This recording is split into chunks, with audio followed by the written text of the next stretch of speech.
Hello. In this video, we're gonna demonstrate all the programs in the Laboratory 4, which is the switches and 7-segment displays.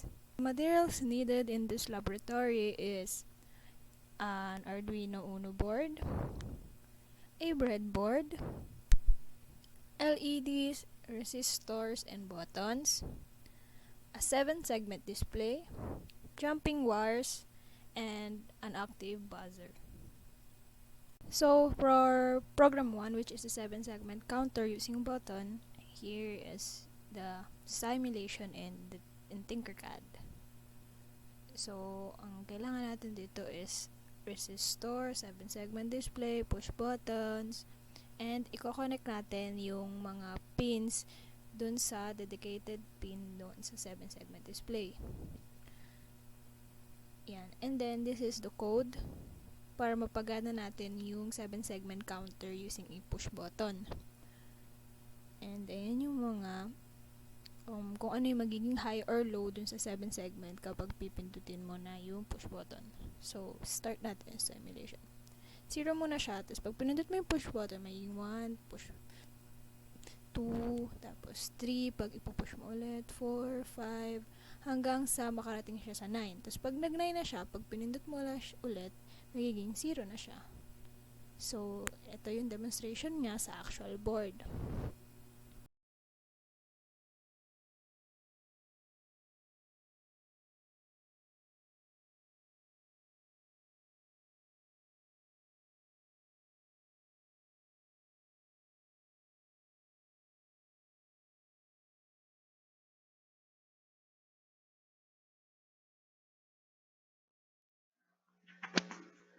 Program naman, ang switch controlled up or down counter, gumagamit tayo ng isang Arduino board, isang 7-segment display, isang target switch at dalawang resistor.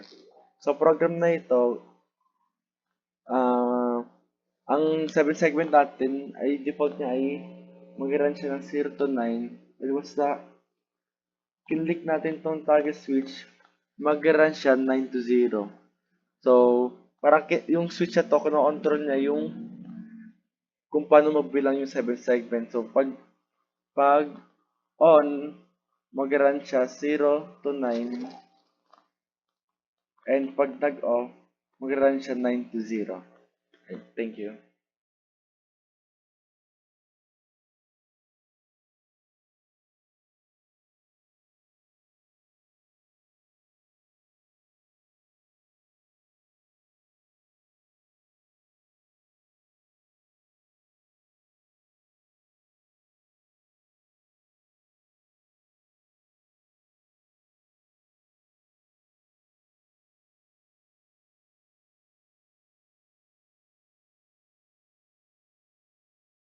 So this is the program 3, which is presettable up down counter. So here in Tkinter we have a Arduino Uno R3, a breadboard, toggle switch, dip switch, and then 7-segment.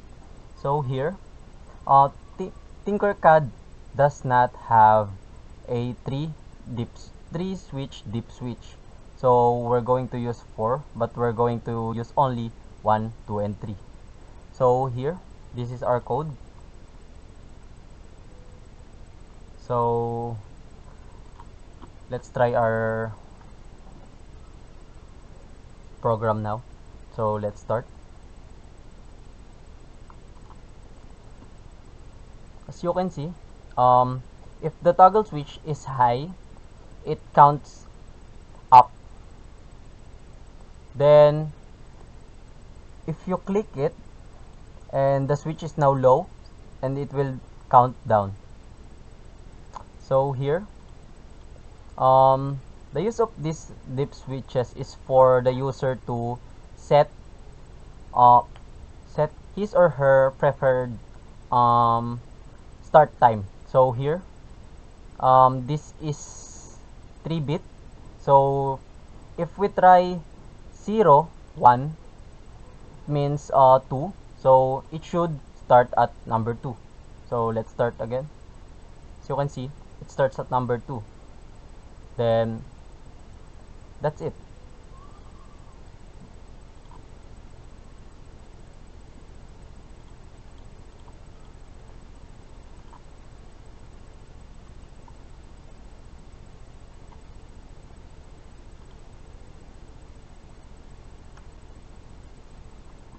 Thank you.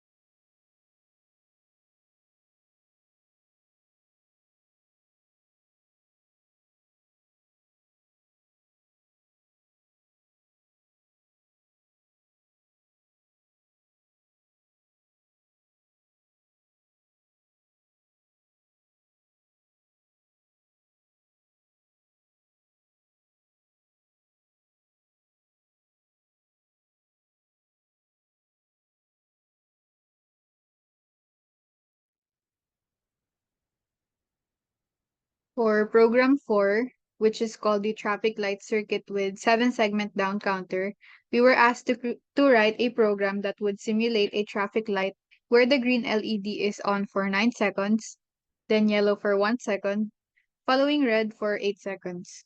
The traffic light should operate forever. So here is our code with guide comments.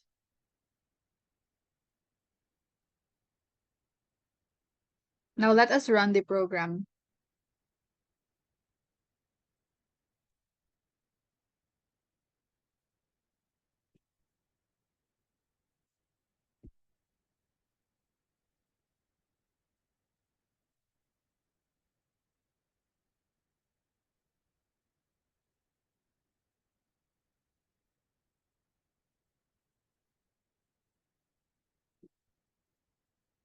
As you can see, the traffic light is still running at the right amount of time per LED, which solves program number 4.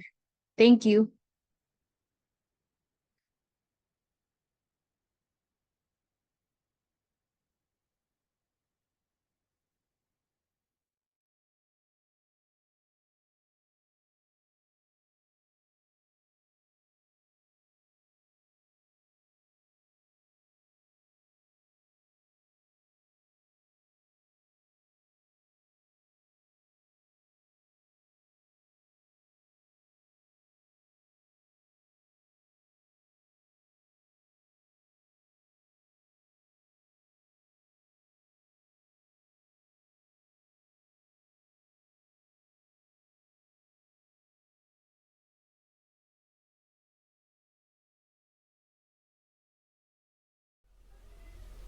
This program is called a digital dice.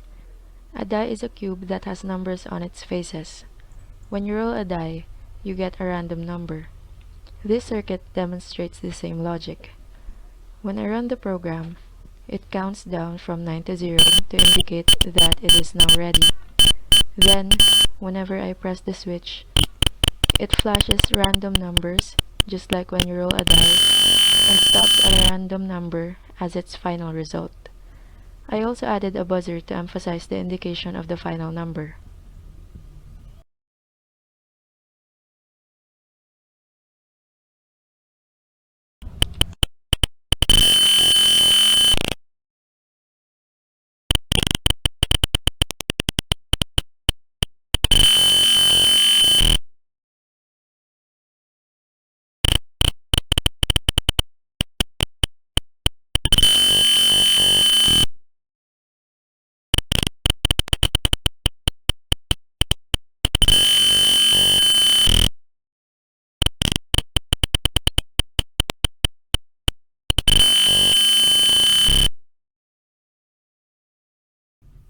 This is the code for the program with guide comments.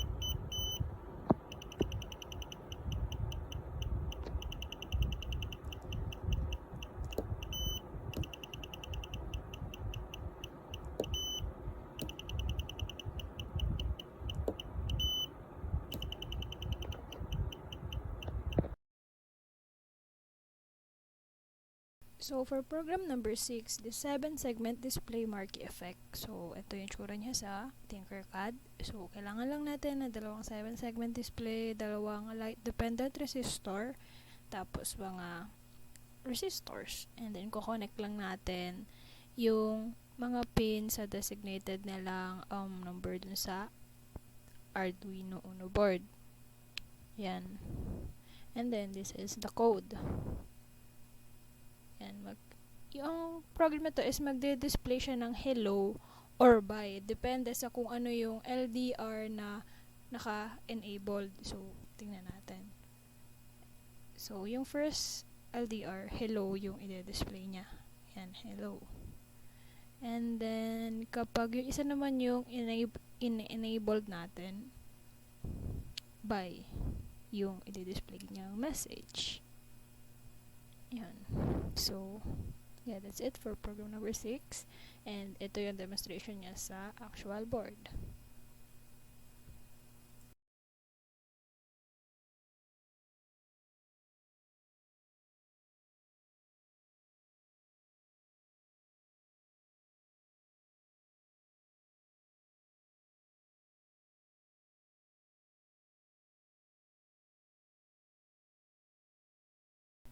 And that's it for the demonstration of the programs in Laboratory 4. Thank you for watching.